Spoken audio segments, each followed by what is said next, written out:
आज मराठी भाषा गौरव दिन आपण साजरा करतोय आणि त्या निमित्ताने महाराष्ट्राच्या विविध भागात बोलल्या जाणाऱ्या बोलीभाषांमध्ये तिथल्या भागातली आजची महत्त्वाची बातमी आम्ही तुमच्यापर्यंत पोहोचवणार आहोत।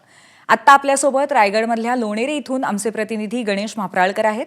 या भागामध्ये आगरी भाषा बोलली जाते।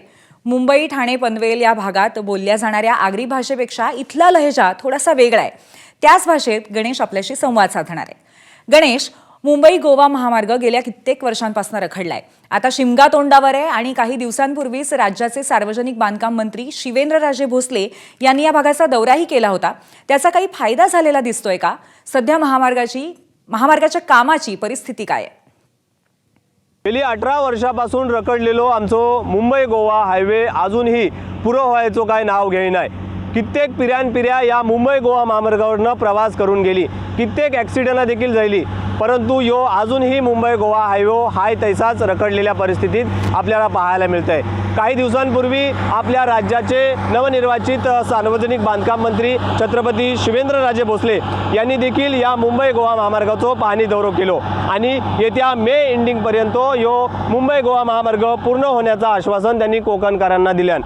यानंतर आता अनेक जी यंत्रणा आहेत, मुंबई गोवा महामार्गावर काम करत असलेले जे ठेकेदार आहेत, ते आता कामाचा वेग वाढवलेले पाहायला मिळत आहेत। आपण ही परिस्थिती बघल्यावर तर मुंबई गोवा महामार्गावरचो वडपाल्याजवळचो यो आपल्याला चित्र पाहायला मिळतोय। या ठिकाणी दिवस रात्र हे कॉन्ट्रॅक्टर आता काम करून राहिल्यान।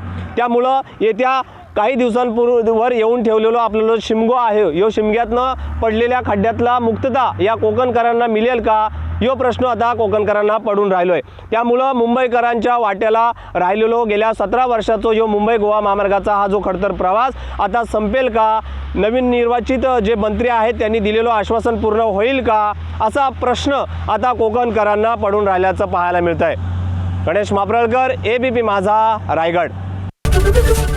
एबीपी माझा, उघडा डोळे बघा नीट।